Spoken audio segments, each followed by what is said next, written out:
I don't think your video is on. I think you're still sharing your screen, so you have to take off the. Okay. Is that okay? There's a part. Yeah, yeah. there's your Teams interface. That's still. There we go. Got it.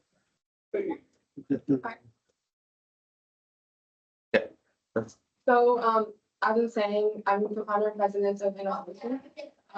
We're a student-led, Ottawa-based nonprofit that aims to support students with skill development and career readiness. So, we address a bit of entrepreneurship, but we also address policy work for youth or getting youth involved in policy. We also try to get literacy skills to youth, writing. We're launching a writing publication. We're relaunching. We have one running. But essentially, I'll be here today hosting our amazing speaker, Meena, and moderating the Q&A later. And I'm happy to meet you all. Just to introduce our speaker today, Meena Stempfle. She's the founder of There's Harmony and the Athlete Emergency Room.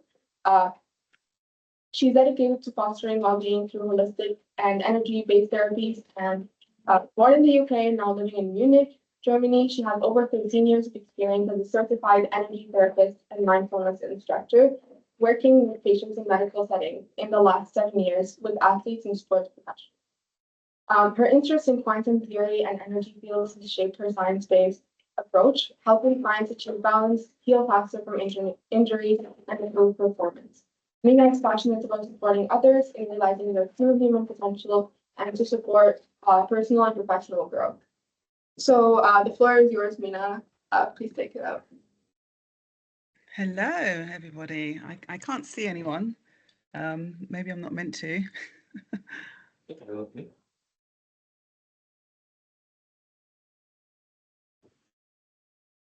Said the video stopped working. Okay, you can see me okay. How's that? You can see you fine. Okay, great. Okay, so hi everyone. I can't see how many people in the room, so if you could let me know, that would be good.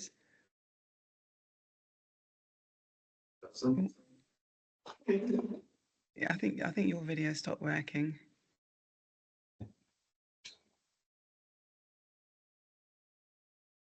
You're going to reconnect. Okay, I can see something's happening.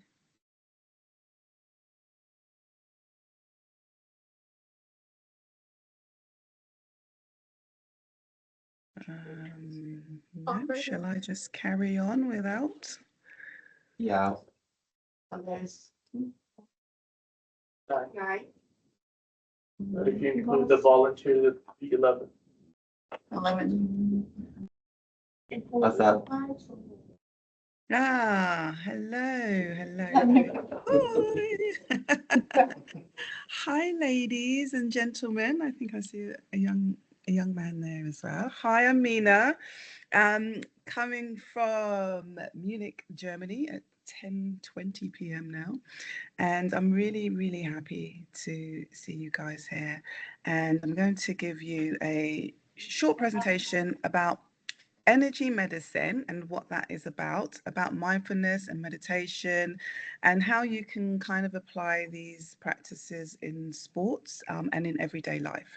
So I just want to start off by asking, how many of you are wanting to be professional athletes? You can raise your hands. Nobody. Okay, good. So we'll skip that part then.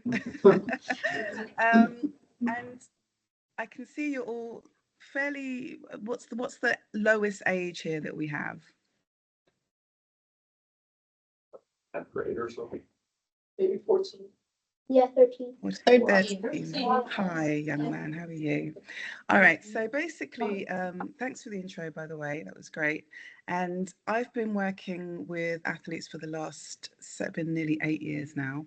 And it's been a very interesting journey because I learned a lot about Obviously sports. I wasn't really into sports before I started to work with athletes, and it was something I wasn't really looking for. It kind of found me, and I've really enjoyed the journey. And previous to that, I was working in hospitals and hospices in London for about 4 years, and I started off working in the UCLH hospital, which is a teaching hospital.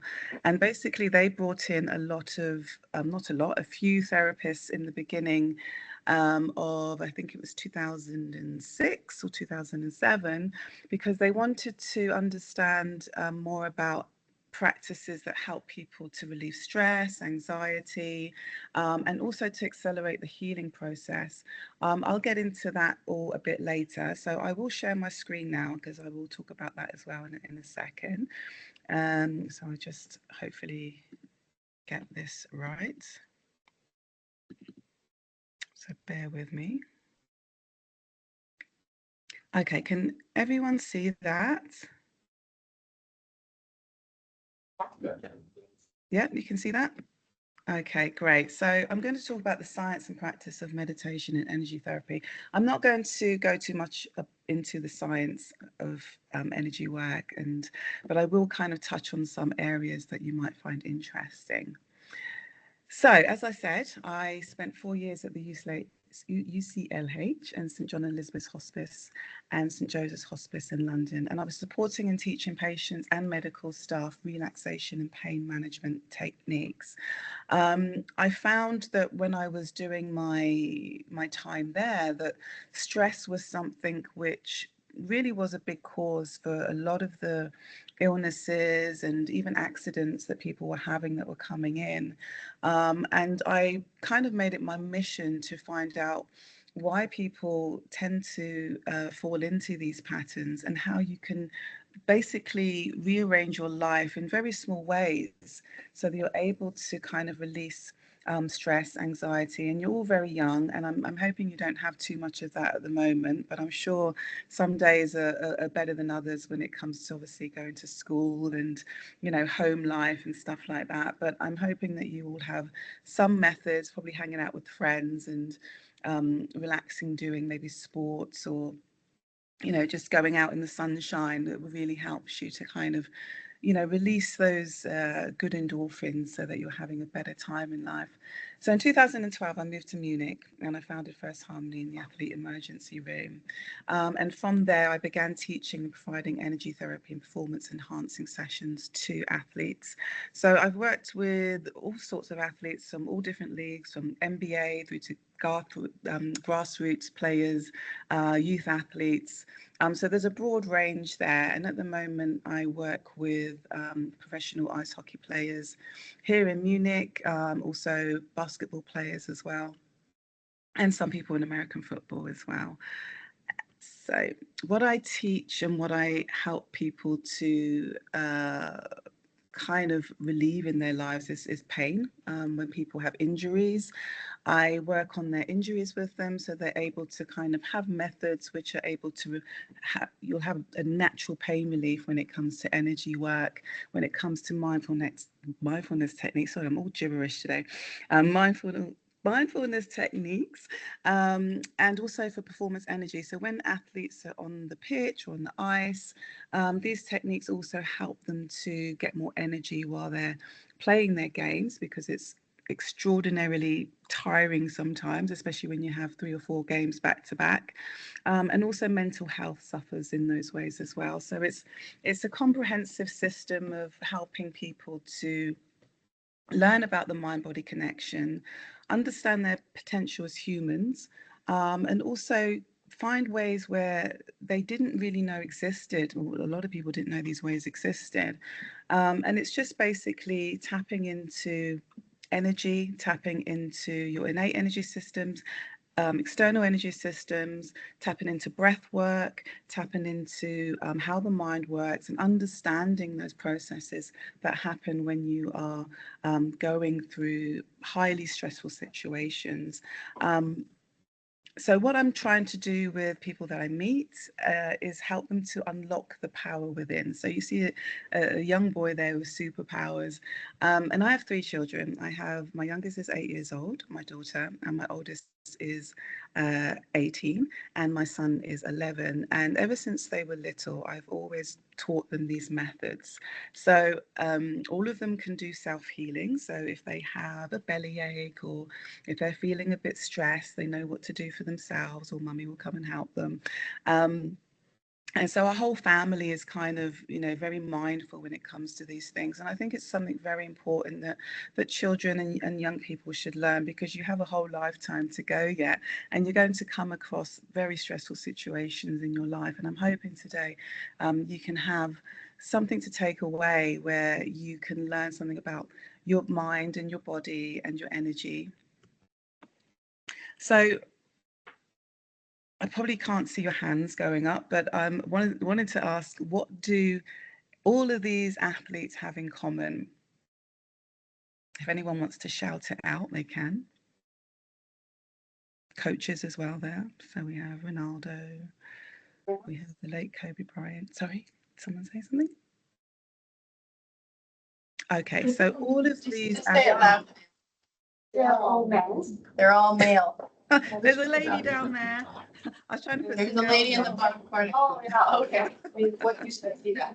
They all Good get answer hurt. though. They all get hurt. They all get hurt. They all get hurt. Yes, they definitely do. Probably not the coaches so much now, unless they played before, but they all practice mindfulness or meditation or yoga or other practices, which I'll go into later, which help them to kind of relieve stress and anxiety, and to also enhance their performance. Yeah, I think you'd be surprised to know that totally LeBron James, his name totally flew out of my head. LeBron James apparently spends about 100,000 a year on different practitioners to help him to basically balance his mind and body, because he has a very, very stressful life, as you can imagine. It's also very fun, as you can imagine. So a lot of players nowadays are investing in these types of therapies. So I don't know how many of you have watched Star Wars. We're big fans in our house, but you probably know Yoda, as he's quite a prominent figure in the world of entertainment. And what you might not know is that George Lucas met this Tibetan monk called Rinpoche, and he used him as the model for Yoda. So if you have watched Star Wars, you'll see there's a lot of references to energy, force, which is basically chi energy, ki energy, the energy that exists around us, within us. And scientists call this the bioenergy field. Okay, so a lot of those references George Lucas took, and he created Star Wars with it. So we're going back a good maybe 50 odd years ago.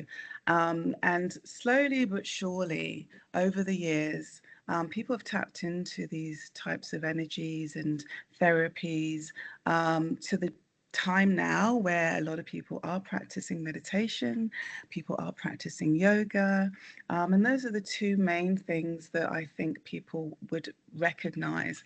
As you go on and you start to understand energy therapy, it's something which is more or less cutting edge. It's been around for probably about 20 years in the public eye, but you'll find people talking about it a lot more in different circles. And as you go along, I think it's going to become the norm as you go through life.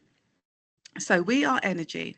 Our bodies, right down to the smallest particle, are fundamentally made of energy. So 99.99999% of us is energy, and that's right down to the very smallest particle. So if you have a very powerful microscope, you could see these kind of energy fields that are within our cells.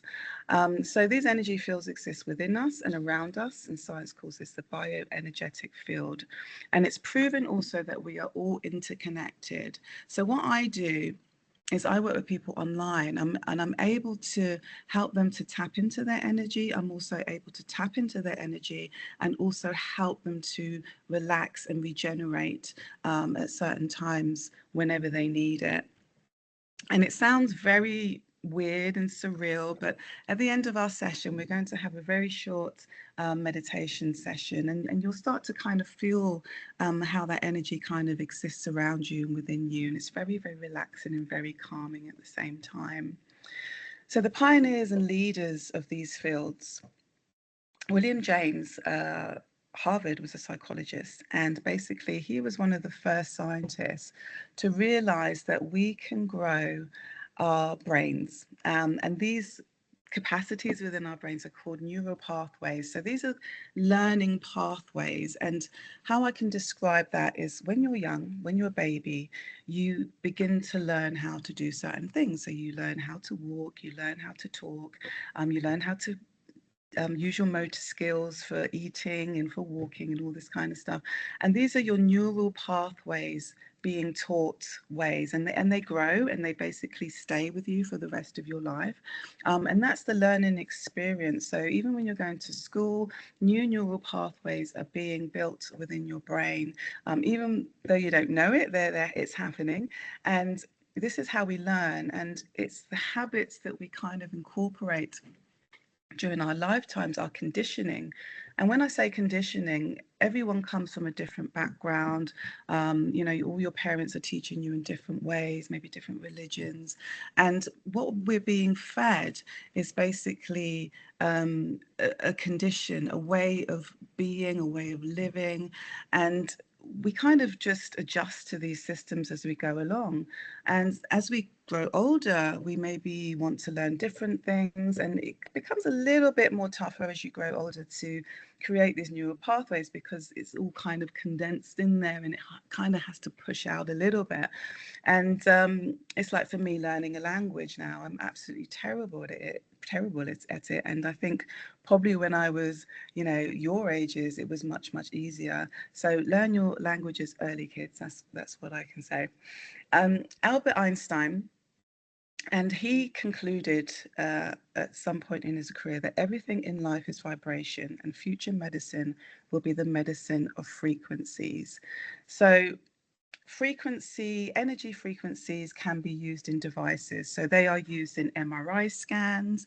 Maybe you've hurt yourself in some way where you've broken a bone or a ligament and you've been to physio, and you can basically have a device that is putting out frequencies which are helping your body to heal.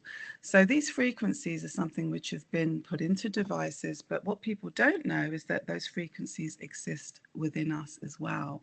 So we are able to do things which may seem impossible to begin with, but it's something which is happening every single night when you are sleeping. And I'll go into that a little bit more. Joe Dispenza, he is the modern day guru, should I say, or thought leader when it comes to energy. So Joe Dispenza is very, very interesting because he talks about the science, and he talks about energy, and he talks about spirituality. And I think he's someone which a lot of people can relate to, because he breaks down the science of this in very bite-sized pieces. So if you're interested in what I'm talking about today, I think he is the one person that you should find on YouTube. So what is energy medicine? Any energetic or informational interaction with a biological system, which is basically something that's alive, that brings equilibrium, so balance, to any living thing. Okay, so up on that left side, or it might be on your right side, are some people practicing Qigong. Or Tai Chi, it could be one or the other. And Qigong is an Eastern practice, and it's something which helps to balance the energy within the body. Okay, it's very calming, it's very fluid, it's very relaxing. And this is a system which has been around for thousands and thousands of years, and is still practiced today. And I love to do a bit of Qigong, as do some of my clients. And it's something which I think as you go on in life, you start to find these practices that suit you. Yoga, probably something you've maybe looked into, maybe you practice it in your schools. A lot of schools are bringing this in because they're finding that for children or young people, it's a wonderful way to really get rid of the stress. And it's also a great way to balance yourself physically. I practice yoga at least once or twice a week now. And I find when I'm working with people, it's something that I really, really need. So when you're doing a job, whatever that may be, especially when you leave school and you start to go into these offices or, start your own business, I do recommend yoga as something to try, also Tai Chi or Qigong. And if you wanted to go to someone else to kind of help balance, you can use something called acupuncture. You may have heard of acupuncture, and it looks very, very painful from that picture, but it's not when you have the right practitioner.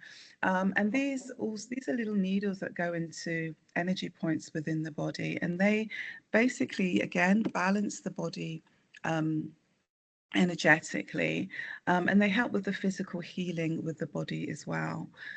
And down there, you can see some ladies and gentlemen practicing meditation. And meditation is something which you've probably heard about quite a lot, and maybe some of you do it. And I feel meditation is really difficult for some people to kind of master.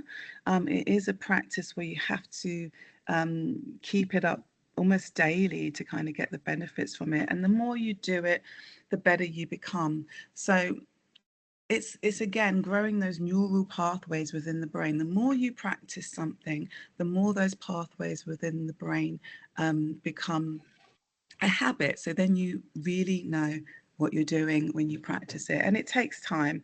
However, when you are doing energy work, and if you have someone who is guiding you through a meditation, which I recommend as well, you can go into those meditative states, those very calming states, very easily. With me, it takes about 5-6 minutes for people to get into those states. Other practitioners, it might take 20 minutes, or some people can do it that quickly. But I think where I've been doing it for so long, I've kind of mastered the technique and been able to bring people into those meditative states, which hopefully you can experience later today. And down there, you see someone doing something with their hands, and that's probably either energy work, which when I'm with someone hands-on, I'm working with the energy fields around the body and within the body, so it's a very hands-on practice as well. Or it could be cranial sacral therapy. So there's lots of different therapies which are hands-on, which manipulate the systems within the body to bring balance as well. So this is just a general overview of what energy medicine is, and the different practices that are available. And it's suitable for children as well. But as you kind of go on in life, I hope that you get to experience at least some of these. So I'm just going to talk a little bit about our emotions. And I think a lot of you can relate to this. So we tend to spiral a lot, especially since COVID, or during COVID, we were all very much locked into emotional spirals where we weren't able to, connect with people. We weren't allowed to go out. We weren't allowed to, even go shopping sometimes or play in the playgrounds. And, I think that definitely affected my children. And I'm pretty sure it affected you guys to some degree or another. So these are the things which also can send you spiraling, which is an emotional spiral. And you can see there on that left-hand side chart, there's a grey line. So that grey line there is what I would call balance, okay? Above that grey line, we have different emotions. So we have empathy, we have trust, we have gratitude, cheerfulness, serenity, optimism, and these are good feelings when we're really feeling good and everything's right in the world with us. When we tend to spiral, we tend to go into these areas of maybe boredom or anger or depression or disappointment, feeling victimized, low self-esteem. And it's something which, as you can see on those bullet points, negative thinking, relationships, situations, toxic environments, past traumas, watching the news, social media, which I know a lot of you are probably scrolling through your phones every day, and a lack of rest. These are things which are very negative for your energy fields, okay? And what I do for my profession is I help people to stay in balance on that grey line and help them to come above that. So I give them lots of tips on how to stay above that grey line and keeping their positive attitudes and their emotional and physical bodies in good health. I really encourage you to look into this and to kind of check in with yourself every day to see if you are spiraling and looking into the things that may be affecting you and have a break from them, if you can. I mean, social media for sure. I know that we are so wrapped up in, YouTube and TikTok and Instagram. And there's a lot of people out there who are kind of living lives which we think are amazing. And I can guarantee you that they're probably not. There's a lot of lighting and heavy makeup and, people sitting on cars that don't belong to them going on. So I just want to assure you that what you see isn't always the truth. So just checking in with yourself on a daily basis and making sure that whatever is affecting you in a negative way isn't something which you feel that you can't get out of. You have a choice of what you're watching, what you're seeing, the relationships you're having, the situations that you're in. When it comes to environments, maybe in a school environment, you probably can't change that much unless you have someone in your class who could stand up and say, okay, well, this is happening. We need to change this, to your head of year or whatever. And I think it's very important that you have that empowerment, someone that can empower you if you don't have that in yourself to be able to do it. Negative thinking is something which is obviously, we do this every day. I do it still, but I catch myself when I'm doing it because I can feel myself kind of dropping into that spiral a little bit, maybe feeling bored and I'm scrolling a bit too much or, thinking too much. And overthinking is something which will definitely be talked about a bit later on. So what happens in the body is we get continued emotional punches as we go through life. And I'm hoping that many of you don't have this at the moment or haven't had many punches. When I say emotional punches, it may be, someone bullied you or someone shouted you in the wrong way, or, you broke up with a friend and, that argument still sticks with you. And that's an emotional punch. That's how I describe it, that gets stored in the body. Okay. So that can get stored externally or internally within our energy fields, okay? And when we think about that incident, it could bring up anxiety, it could bring up stress within the body. So just having that little experiment maybe where you might think of something that caused you, an amount of stress or trauma, and just see how that makes you feel. And as soon as you stop thinking about it, you can feel how the body just kind of relaxes a bit. Okay, so going back and forth with that, you start to see how much thoughts really affect your body. Negative thoughts affect your body and your mind. And those consistent negative thoughts create emotional layers as we go through life. So I think you're too young to have these layers, thankfully. But what I want to help you do after today's session is to not let those layers build up over time, okay? And finding those ways to keep those punches minimal and to keep your mind and body in a state of balance, in a state of no thought. When I say no thought, not that you don't have to think, but obviously not thinking too much, not overthinking, because thoughts are what create what's happening in the body, create stress, create anxiety. So eventually, for a lot of people that I work with, when it comes to athletes, people that are much, much older than you, that energetic weight breaks through, okay? And that can turn into disease, moderate serious injury, mental health decline, bodily dysfunctions, home life stress, depression, and sadly, death sometimes.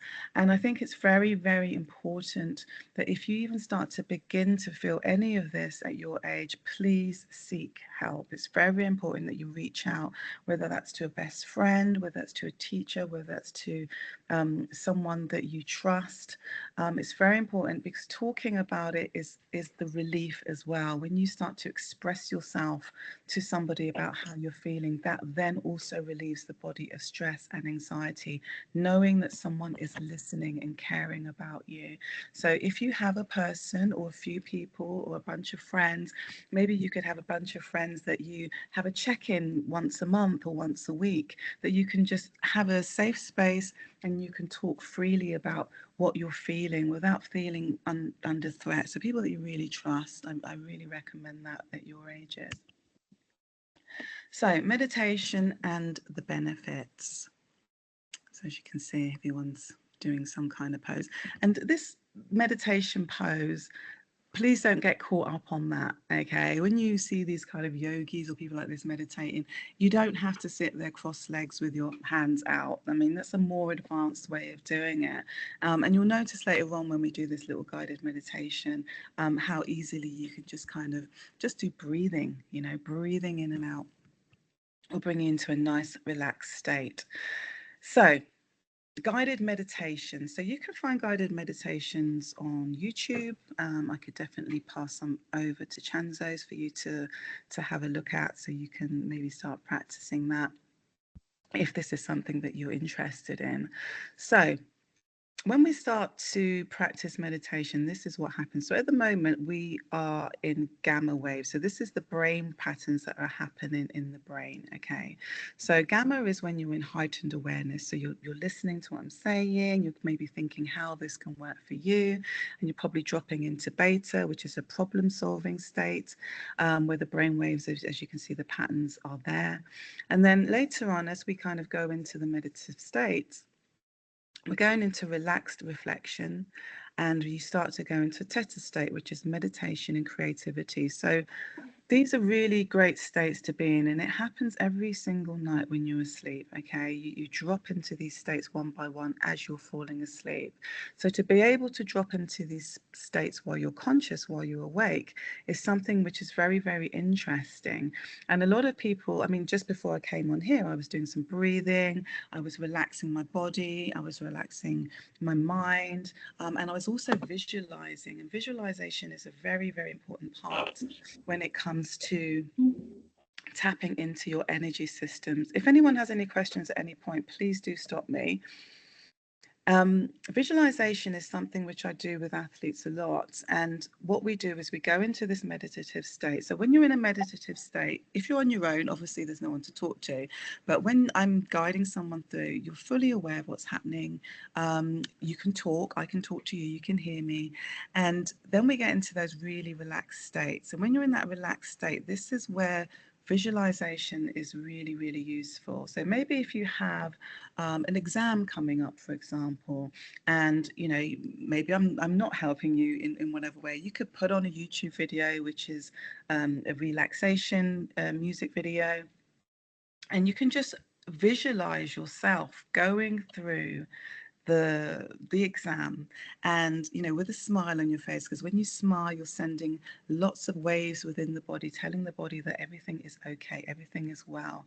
And you'll find that experiment as well. So we could do that right now if you like. If you just close your eyes for a minute and then just take a deep breath. And you don't have to do this if you don't want to, but I just want to do a little experiment with you. And then just take a few deep breaths more.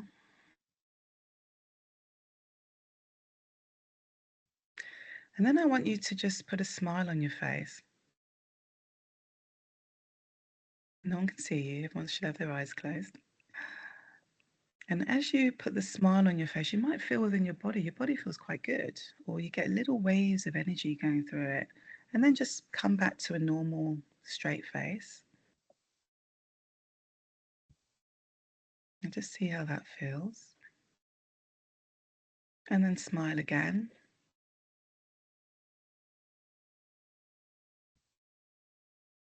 Okay, good. So did anyone notice any changes? You can just say yes if you want to. Yes. Fantastic. Okay. So when you're visualizing, what you are doing, you are setting a pattern. You're training your brain to expect the best, but you have to think the best. Okay. So when you're, again, studying for an exam, or you have an exam the next day, you could be thinking, wow, I'm doing so well, you know, my brainwaves are just really tuning into these questions. I understand every question. You could even see the questions if you want to. In this visualization, you can see yourself in the classroom. You can see how good you feel during this exam, and you can even see the outcome. So you can visualize the outcome of getting that A+ or whatever it is. And this is something, you're setting into motion a wave of energy which may be really beneficial for you to complete that exam in a really good way. You might not get an A+, but you feel good that you kind of did your best, you know.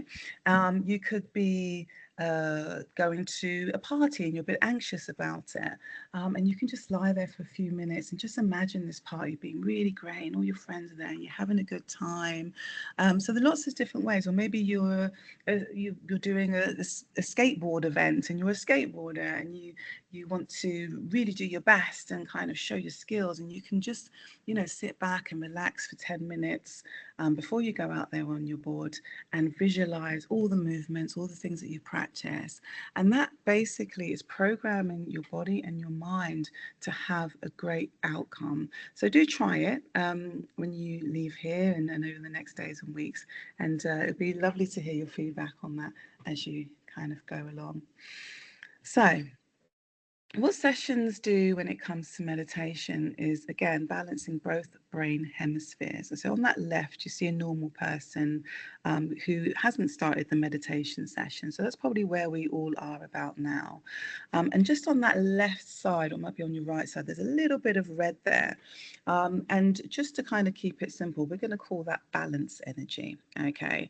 So after maybe 5, 10 or 15 minutes, depending on who you're practicing meditation with or whether you're on your own, that balance starts to come into the center of the brain. Okay, so this is an actual image of the brain of someone actually going into a meditative state.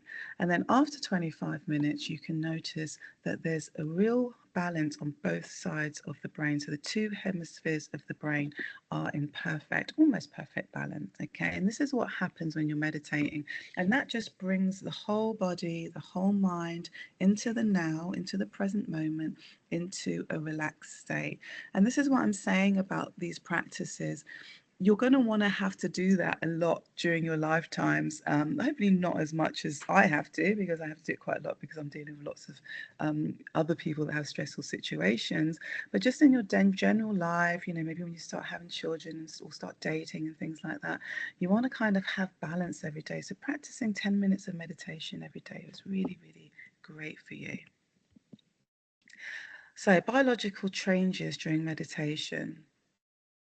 Relaxation responses. So during meditation, the body triggers the relaxation response and it leads to a decreased heart rate. So what's happening is your heart rate is slowing down. Okay, you're calming down.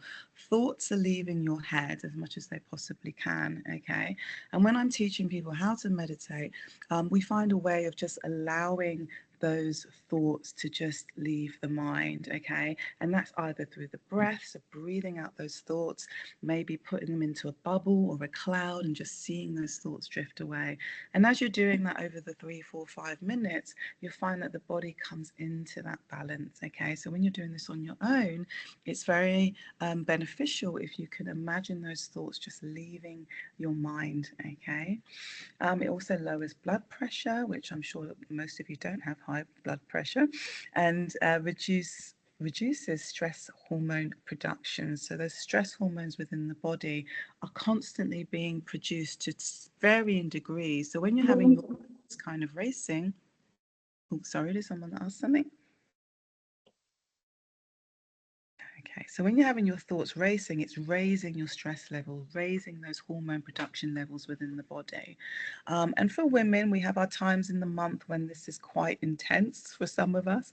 And it's very beneficial, again, when you're having your cycles, to be able to just breathe and relax and listen to calming music and meditate, maybe practicing a bit of yoga, a bit of qigong. Just going back to these practices of physical therapies, if you can, if you want to try them out, please do go to a class first. Okay, it's very important that you try these with a with someone who is qualified in these areas, because if you're doing yoga, you know, you could hurt yourself if you do a wrong move, you know, so you have to be kind of doing at least maybe 10 sessions with somebody before you can do this at home.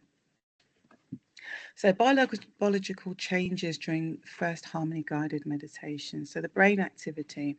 So meditation can alter brainwave patterns, as we saw before, and it often shifts from beta waves, as we saw before, to alpha and theta waves.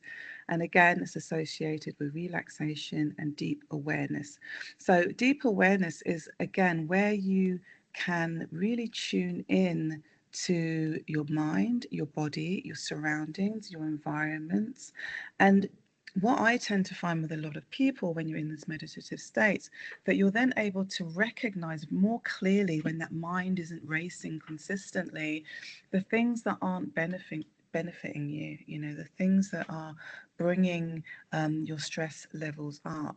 And then what you can do when you kind of recognize them is you can go outwards. So you know, go out into the world, you're doing whatever you do, and you can start to shift those areas. Okay, so there's no need to be aggressive about any of this, you know, go out and, you know, shout at someone, you're really stressing me out, I don't want you in my life anymore.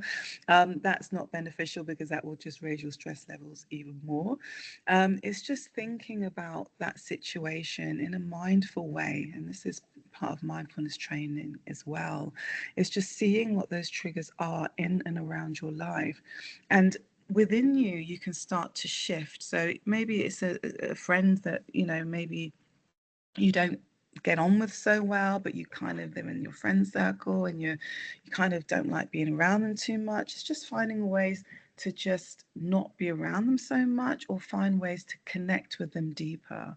I mean, every human is going to have their faults to others. You know, what we see as a fault might not be to somebody else. And maybe getting to know that person on a more deeper level, maybe going out with them for a burger, or going out to, you know, I was going to say a disco, that sounds so ancient, but a dance or something, you know, on a one-on-one basis. Maybe you can get a bit deeper with them to understand who they are. Maybe they go through things that you can help them with, or vice versa. Okay.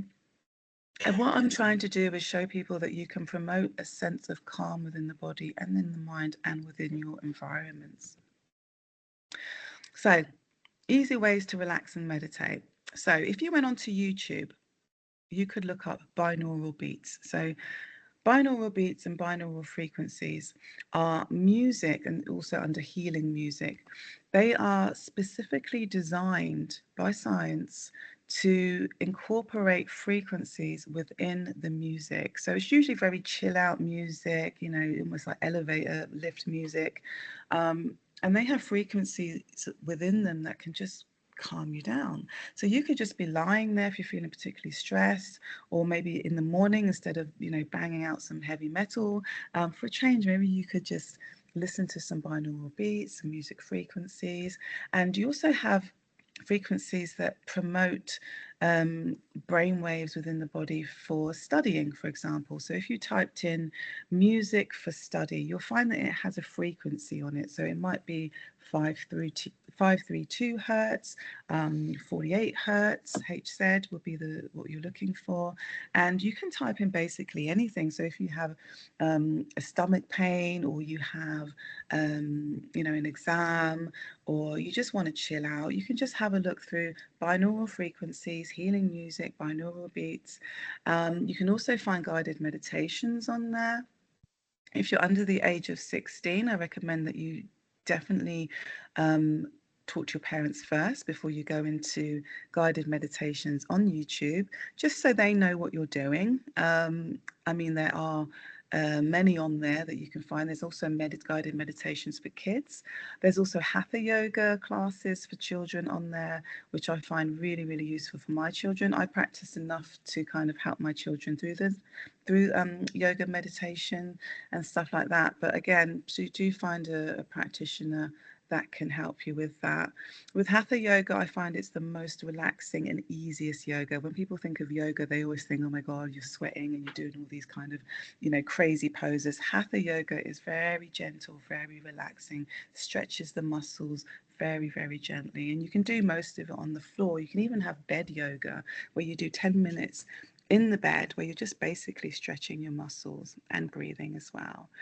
So one thing that I find really beneficial when it comes to coming into a meditative state, and just when you're in a stress environment or you're having an anxiety issue, is to follow your breath. Okay, and we're going to do this in a moment after we finish the presentation. So following your breath is really helpful for bringing you into that relaxed state. And when I say following the breath, our breath has been with us since we were conceived, and when we came out it became more functional. Okay, so the breath basically comes in the body, as you know, and it comes out of the body. But what I recommend is that you breathe in the nose and out of the nose if you can. You can breathe in the nose and you can breathe out of your mouth as well. And it's just taking long, deep breaths. That's all it is. There are many different breathing techniques that you can check out on YouTube, but for your age range, I would say just doing deep breathing really helps you to relieve stress and anxiety. Okay, and following the breath, what I mean by that is when you're breathing, it's just follow the breath in. So you're just feeling the pattern of the breath as it comes in, as it goes into the brain, and breathing all the way out through the nose again. And we're doing deep breaths. Sometimes you might want to hold the breath at the top for a few counts and hold the breath at the bottom for a few counts if you're feeling particularly stressed or anxious. But generally, just doing deep breaths, following the breath. When you're actually following the breath, you're losing the thoughts because you have a focus on something else. Okay, so your breath comes inwards, your mind comes inwards, and that's where balance can be found. Okay, so even 5 to 10 minutes of breathing when you wake up, 5 to 10 minutes of breathing when you go to bed is really beneficial. When you add some nice music in the background as well, that really helps as well. And just to let you know that please do not have any devices on your body. Okay, so don't put your phone on your body or your laptop on your body. Have it at least arm's length. Okay, what a lot of people don't know is that phones and devices, they transmit electric magnetic fields, and these aren't good for your body or for your growing brain. My kids didn't have phones. My oldest has a phone now, an iPhone, until she was 15, and the other two are constantly, well, not constantly anymore, but they fight me on it a lot. But we try to keep devices away from my kids because I'm very aware of those frequencies. But please do try not to have phones on the body at all. So, following your breath, and again, Qigong, tapping therapy. And this is a therapy which, if you go onto the Athlete ER website, there is one of our practitioners, Domiana, and she does tapping therapy. She does it for children and she does it for adults, and she's doing an example on there. If you scroll through the online events, you'll find her, and it's basically tapping around the body. It's maybe something you've tried before, okay, and you need someone to kind of guide you through that, but there are kind of short videos on YouTube that you can have a look at.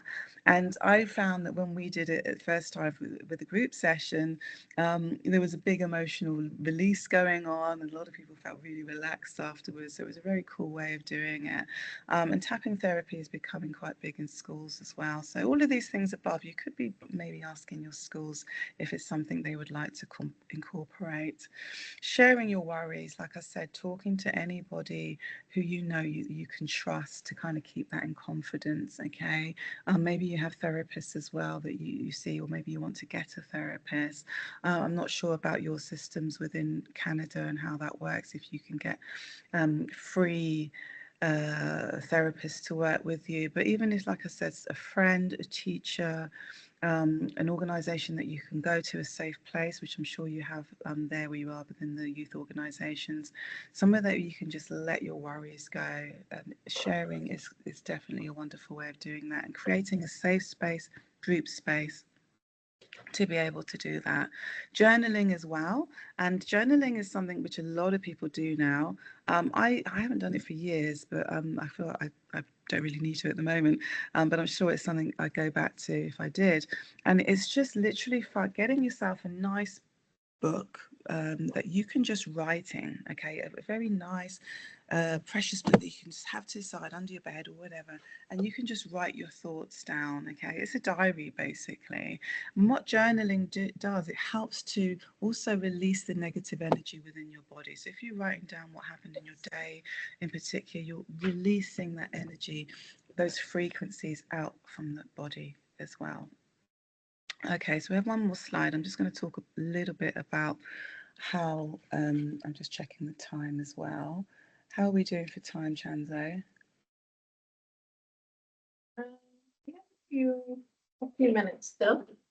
Few minutes still, going to do 10. Okay, so these are basically how I work with athletes and different people. So team energy, I work with team energy because we help to release a lot of stress and anxiety, because teams are always in high stress mode, it seems, especially when they are mid-season. And this is the German national team ice hockey head coach, a guy called Harold Kreis, and I worked with their team, his team, which was in Dusseldorf in Germany, about 4 years ago. And now I work with several teams in different leagues now. And again, it's something which sports is incorporating quite a lot. And I'm hoping when people become more public, as you saw maybe over the Olympics, there's a lot of Olympians that were talking about how they were practicing meditation. So I'm hoping that that type of awareness starts to filter through into the general public of how these things can really help people. And when it came to pain relief, Dustin Stanton, who's actually my business partner now, he played for the Dallas Cowboys, American football player, and he had a lot of pain in his neck for 5 years, and no one could work out what it was. And we found out that it was an emotional issue which has got stored in the body. So when I was talking about those emotional layers that build up, it was an emotional energy that got stored in the body. And I won't go into that now because I think we have to go a lot deeper and we need more time on that, on how that actually worked. And emotional support as well. So Ariana Cristiani, she played for Paris Saint-Germain, and she's basically an American goalkeeper, and a lot of the people that I work with are suffering from stress and anxiety that come to me, and we're able to really release those stress and anxiety levels, and I also teach people how to do it as well. So you can be using meditation in whether you're playing sports, whether you're sharing it online with a friend. You could all get together on a Zoom, and you can have a meditation session together, which is always quite fun and interesting. You could go out for walks in the woods. Being around nature is a wonderful way to release stress and anxiety. And that's a locker room there as well, which you can even, be hanging out with your friends, maybe in the locker room, maybe, in the hallways, and you can have like a little meditation session, a breathing session. Maybe sounds a bit weird with me saying it now, but things that you can look into as you go into life. So we're not going to do 20 minutes. We'll probably do just a few minutes of meditation if we have time. And I'm going to stop sharing my screen. Okay. Does anyone have any questions? I have one. You said that phones emit radiation. Don't phones emit like non-ionizing radiation that don't have enough power to change cells? So why would it affect you? I think it's down to research. I think it's whatever you can research. I don't want to say here exactly what that means. I think it's something that you can look into for yourself. What I personally found out was the radiation frequencies that were coming out from the phones, and the research has been done that they were affecting the brain growth of the cells within young children, okay? And it can lead to ADHD, it can lead to mental health issues as well. But I don't want to kind of say that I'm an expert or that I have firm knowledge, because I'd have to share that sort of stuff with you. you know, get the documents and share them with you. But if you want to have a look into it, just look it up. You might even see it on disclaimers on things like Apple iPads and phones like that. But just, you know, being a little bit more knowledgeable about that.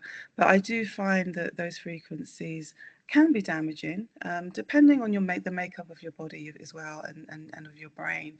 But I myself, when I found out or did my own research, I decided not to give phones to my children until they're of an age where they really, really needed it. And I think, you know, when us old dinosaurs, when we never had phones, it did us no harm. And I know now is a different day and age, but I think people have to have that awareness. But thanks for your question. Anyone else? I have a young daughter, and raising kids takes a lot of energy. I'm sure many of your clients do as well. What's your favorite tip or exercise for parents to keep energy up? I found that when my kids were younger, which, you know, we all know what that's like, us parents, it can be highly stressful, and especially when you have more than one. And what I found was that if I played that binaural beats frequency music, it's very calming, relaxing music, just in the background, just on a low level, it really did help the whole family to just not feel that kind of level of stress.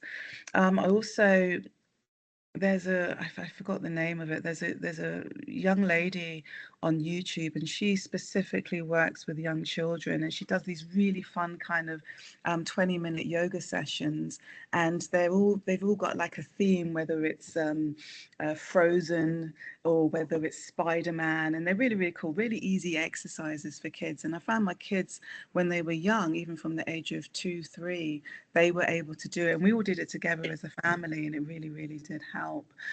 When it comes to us as adults, I think taking that time out for ourselves is really important. Having those hours or even a day where you can maybe say to your partner, okay, I need a time out. I want to be able to just, you know, lock myself away, or maybe you go for a walk in the woods, and just kind of share that kind of care with your partner is really, really important, because if you're both in this stressed environment, no one's benefiting. If one of you can go away and come back, and then the other one can go away and come back, and take turns at doing that as much as you can, I found that me and my husband really benefited from that. You're welcome. Anyone else? So did everyone kind of understand most of what I was saying? Did you find that beneficial for yourselves, and you got some tips from there? Awesome. Okay. So if it's okay, can we do 5 minutes of relaxation, or are we kind of over time now? You guys need to do your session, yeah? Or you have the time to do that? You're gonna call. We're gonna do a couple minutes. Yeah. You guys want to do it? So what I'll do is I'll stop recording now. Yes. Wonderful. Okay, so if everyone can sit down, if you're standing, that's okay. If you're sitting on a windowsill, that's okay too. If there's no seats around,